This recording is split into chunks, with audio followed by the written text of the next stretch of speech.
Hi, it's the nursing professor here. I want to talk today about the top 5 topics you should know for your med-surg final. So there are going to be 10, but I'm going to take 5 at a time because it's really a mouthful. So first, I want you to go back and think about ADPI. You're always going to apply ADPI. You're going to apply Maslow's hierarchy of needs and the ABCs when you're trying to answer questions, especially questions where you don't know the answers, because that will really help you to pinpoint down the right answer. So first topic is cardiovascular disease. All right, so that's going to be a whole host of things. And the first thing to know is about which diseases we might be talking about. So that could be hypertension, it could be dysrhythmias, it could be an MI, it could be anything that's related to the heart.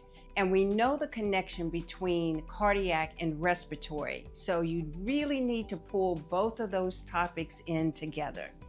So go back to my video on heart failure. Take a look at that. That's going to tell you all about heart failure. So if you look at that 5-minute video, then you should have enough to be able to be successful in your exam. When you're thinking about an MI, that's a myocardial infarction, and that is actually a clot that is preventing blood flow. So just like if it was going to your brain, it would be a stroke. If it's going to your heart, it's considered to be a myocardial infarct, or what we know as a heart attack. And so you should know the medications used to treat that. So those are going to be your emergency medications, because maybe the heart will stop. And if so, then you're going to need that epinephrine and drugs like that. All right, and so hypertension, you're to know what the normal values are of blood pressures. So in your particular neck of the woods, it might still be 120/80, but you want to know what the norm is so that you can consider what is high or low. You want to know about what an EKG reading says to you, the PQRST. And so I have a video on that. Go back to that. That's just a couple of minutes on how to read an EKG. And of course, all of the medications that are associated with this. So that's going to mean your ACE inhibitors, your diuretics, your beta blockers, your angiotensin IIs, your vasodilators. You want to know things in particular about digoxin, because you know digoxin is one of those weird kind of drugs there that you need to know levels, that it's easy for a person to have some toxicity level, and they may see things like a blue halo. That usually sticks out, so you want to know that that is associated with digoxin. With your dysrhythmias, you need to understand that those are abnormal rhythms, so it's no longer that lub-dub that you're used to hearing. And so the types of dysrhythmias could be ST, which is sinus tach, or SVT, or AFib, or A-flutter. And all of those rhythms, if you understand what is actually happening in the heart, then you're better able to be prepared to talk about treatment. All right, so number 2, we're going to move into the respiratory disorders. And so again, just like in cardiovascular management, you want to know about the various diseases, and that might include asthma, COPD, bronchitis, emphysema, anything that can create a problem with that person having breathing difficulty. And let me not forget pulmonary emboli, okay? Because PEs are those sneaky things that will crop up on you when the person may be in the hospital for something different. So think of all your post-op patients as they're recovering, they're not moving around, and what you could possibly do to prevent them from having a pulmonary emboli. You want to know the various types of delivery systems that you have for oxygen. You know that we can have the nasal cannula, have a video on that as well that goes through the various types of oxygen delivery systems. Go back and take a look at that.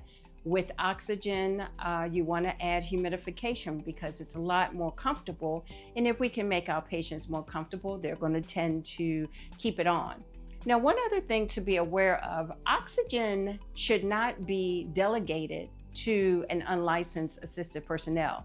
I know in the real world, you might see that frequently. You'll have somebody put a face mask on a person or a nasal cannula, but really oxygen is considered very similar to medication, and it should not be delegated.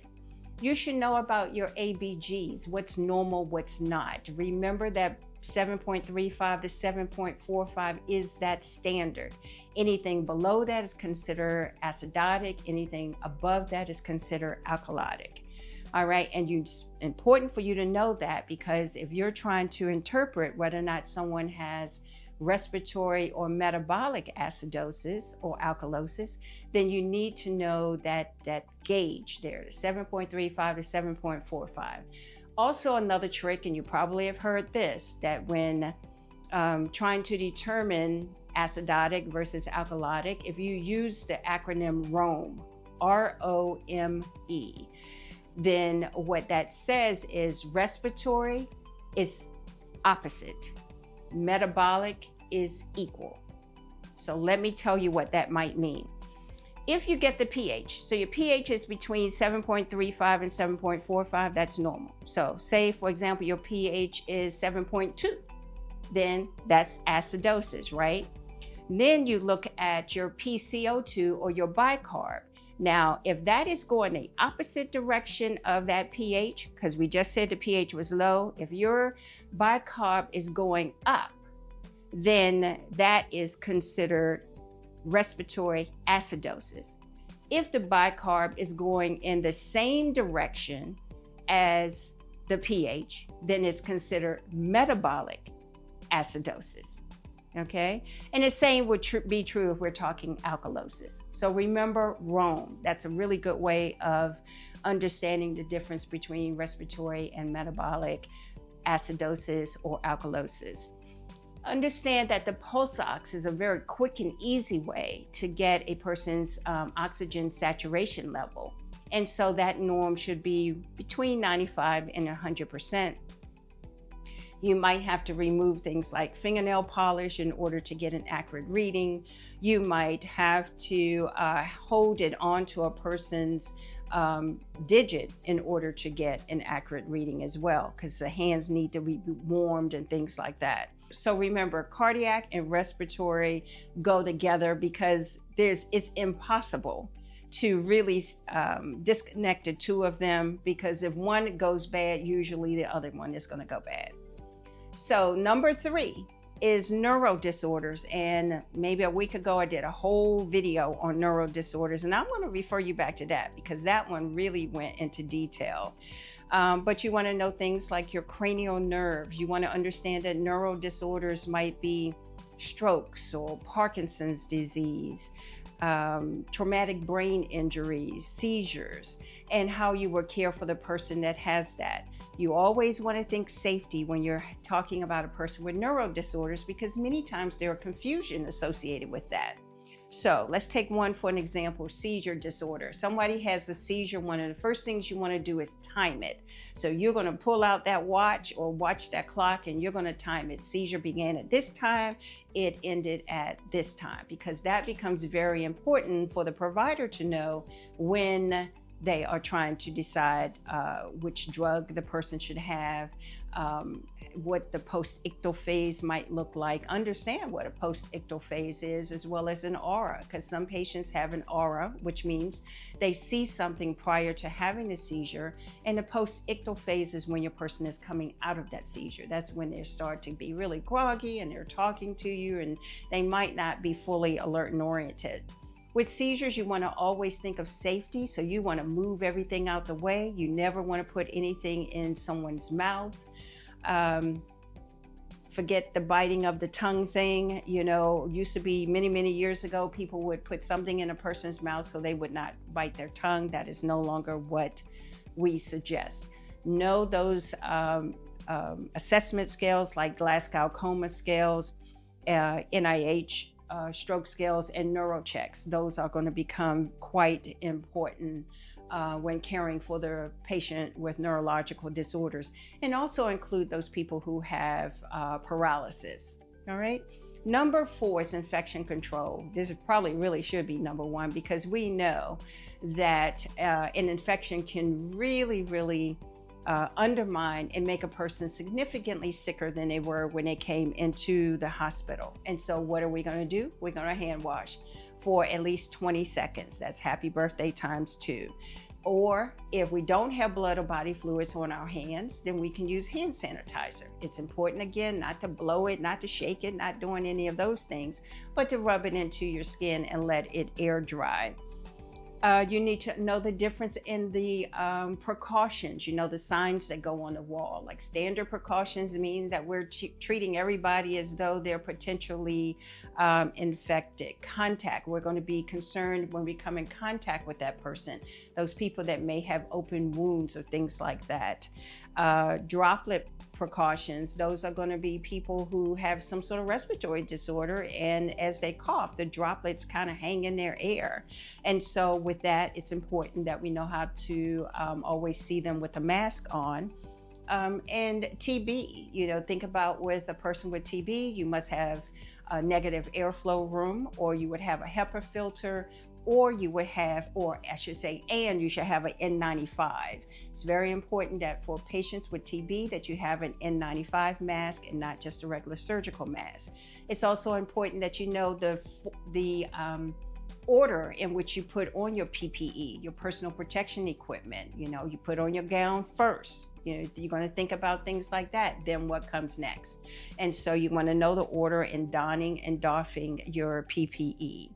You want to know the various antibiotics and the importance of getting cultures before you start an antibiotic, because many times when a person has a fever and they present with the signs and symptoms of an infection, then one of the things we get are blood cultures. Those blood cultures need a day or so to grow so that we can determine the specificity of the type of infection that they may have, and that we can better prescribe medications to treat the infection. All right, so you want to be aware of that.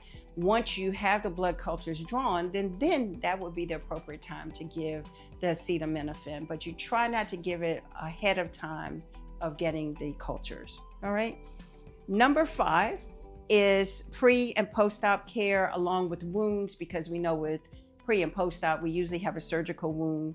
But we also know that there are different types of wounds. So with pre and post-op, you have got to have a signed consent.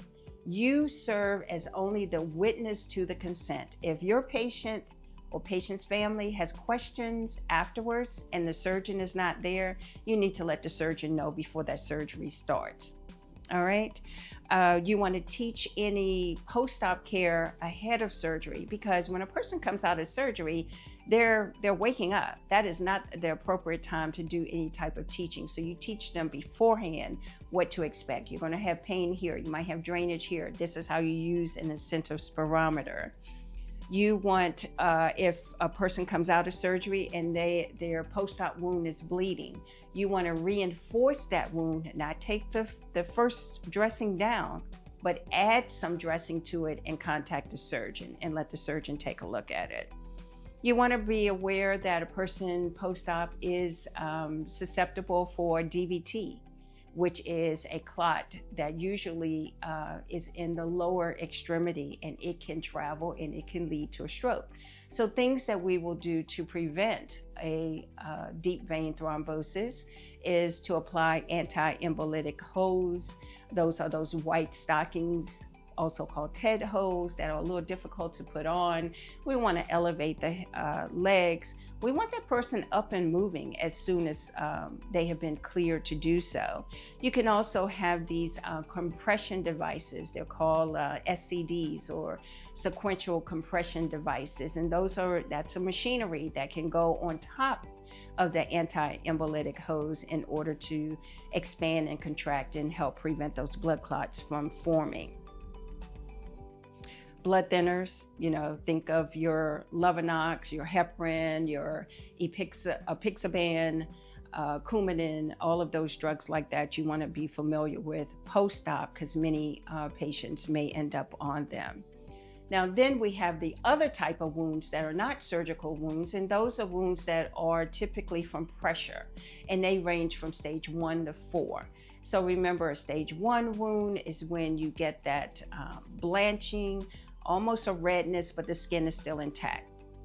Stage 2 is when you have that crater that starts to form, Also, a blister is considered a stage 2 wound. And so I know it doesn't look like it. All nursing students think so, and I will agree with you. But if you get a question about a blister, it is a stage 2 wound. And stage 3 goes in a little bit further into the subcutaneous layer. And of course, stage 4 is going to be where you start to see muscle and bone. All right. Remember that a pressure ulcer can never totally heal and go back to from a stage 4 to a stage 1. Once it has healed as a stage 4, it's always referred to as a healed stage 4. It does not go back to a stage 1, even though to the eye it might look like it is a stage 1. You want to be aware of measurements, that your measurements need to be concise. You need to use a measuring tape, and you need to start from top of the wound going down vertically. So top to bottom and then side to side. And that is necessary because then everybody is going to measure the wound that way, and you actually can see progress, or you can see that the wound is not healing, and then a change to the wound care needs to be made. But remember, up and down, side to side is the way that you measure a wound. It should be a good idea for you to know some of the basic wound dressings, thinking of the hydrocolloid dressings, the wet to dry dressings. If a person has eschar is that black tissue that you can't see through. That's also considered an unstageable wound. Don't forget that. Don't say that eschar wounds are stage 4 because it's impossible for you to be able to tell. So I hope all of that helps. I know it was a mouthful, but study those concepts, go into further detail about the medications. When you're learning medications, I would say the best thing to do is to group them in categories. Like your ACE inhibitors should be these medications that end in PRIL, because that's going to be helpful to you as opposed to trying to learn them one by one. All right, so I will see you next video. Good luck on your exams. Bye for now.